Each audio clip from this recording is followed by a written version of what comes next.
RCN Radio. En la cárcel La Picota quedará recluido Carlos Matos. Dicen que por razones de seguridad. Aumenta la situación también de inseguridad en Bogotá con los ataques con ácido. Se ha registrado un nuevo caso en la localidad de Chapinero. También hay manifestaciones en las afueras del Palacio de Justicia a la espera de la decisión que pueda tomar la Corte Constitucional en las próximas horas sobre la despenalización o no del aborto, más allá de las 3 circunstancias aprobadas hasta ahora.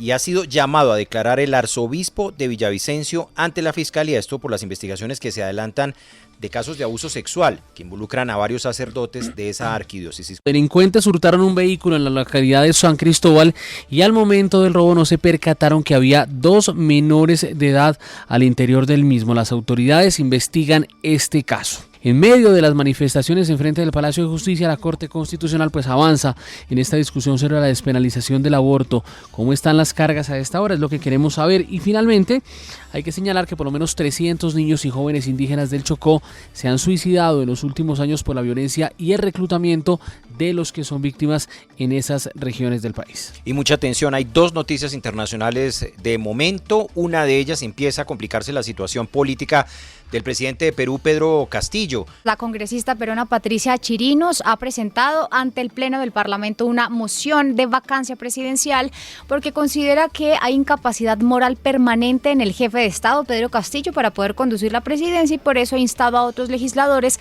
a no tener miedo y a que firmen un documento para poder someterla a votación. En caso de que esto siquiera llegue a votación, pues podría provocar una crisis mayor política en el Perú que podría incrementar la incertidumbre política y social que actualmente pues atraviesa el país.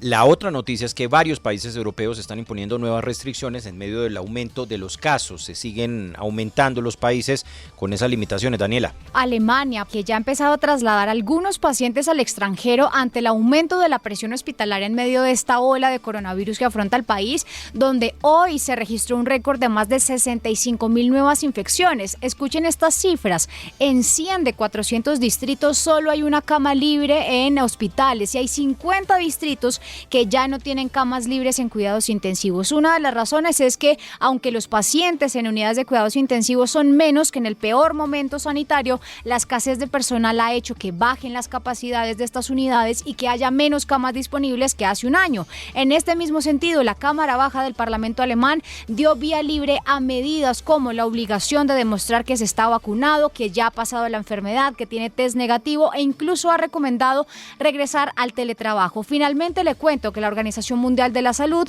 ha asegurado que el uso de certificados COVID para limitar el acceso a espacios públicos debe tener en cuenta las circunstancias locales, pero sobre todo debe poner en primer lugar los derechos humanos. En noticias deportivas, la selección colombiana femenina confirmó la lista de jugadoras que van a ser convocadas para los amistosos entre Uruguay en Cali. 23 jugadoras componen esta lista que entregó el técnico Nelson Abadía para esos amistosos ante el equipo uruguayo del próximo 28 y 30 de noviembre, los 2 que se van a disputar en la ciudad de Cali. Como novedades está la integración de Luz Catherine Tapia, portera de Independiente Santa Fe, figura en la Copa Libertadores Femenina, que recibe su primera convocatoria a un equipo nacional, y el regreso también de Catalina Usme, quien logró superar una lesión complicadísima de rodilla. Ya está lista y ya recibió la alta médica y va a poder estar en estos encuentros. Las grandes ausentes siguen siendo Vanessa Córdoba, que se destaca en el fútbol mexicano, una de las únicas extranjeras en este fútbol, y Natalia Gaitán, que después de superar una lesión de ligamento cruzado en España ya viene teniendo algunos minutos con el Sevilla. Recuerden entonces estos partidos amistosos previo a lo que será la Copa América del próximo año que tendremos aquí en nuestro país. Carolina, gracias. Y en Inglaterra le permitieron el ingreso de un fondo millonario a un club, pero le costó el puesto al presidente de la liga. Gary Hoffman es el presidente de la Premier League, quizás hoy la liga más importante del mundo. Él fue quien autorizó que se venda al Newcastle, un equipo de fútbol United, a un fondo saudí, Alejo, que es 10 veces más rico que lo que pueden aportar hoy un Manchester City o un PSG, que se los tiene a ellos catalogados como los más poderosos equipos del mundo. Así que imagínate, ¿Qué pasó? Votaron los presidentes de los clubes de la Premier League y lo sacaron a Gary Hoffman, que fue quien autorizó esto. ¿Por qué? Porque no se los tuvo en cuenta a la hora de opinar sobre esta transacción, sino que ellos dicen que simplemente se enteraron por correo electrónica y una vez que la noticia había sido publicada. Entonces, ¿qué hicieron ahora los presidentes de la Premier League? Echaron a Gary Hoffman y le dicen para afuera por haber permitido, sin consultar, el ingreso de este multimillonario a la Liga de Inglaterra. 12 del día, 7 minutos. Las noticias están aquí al mediodía en RCN Radio. Esta y más información en rcnradio.com.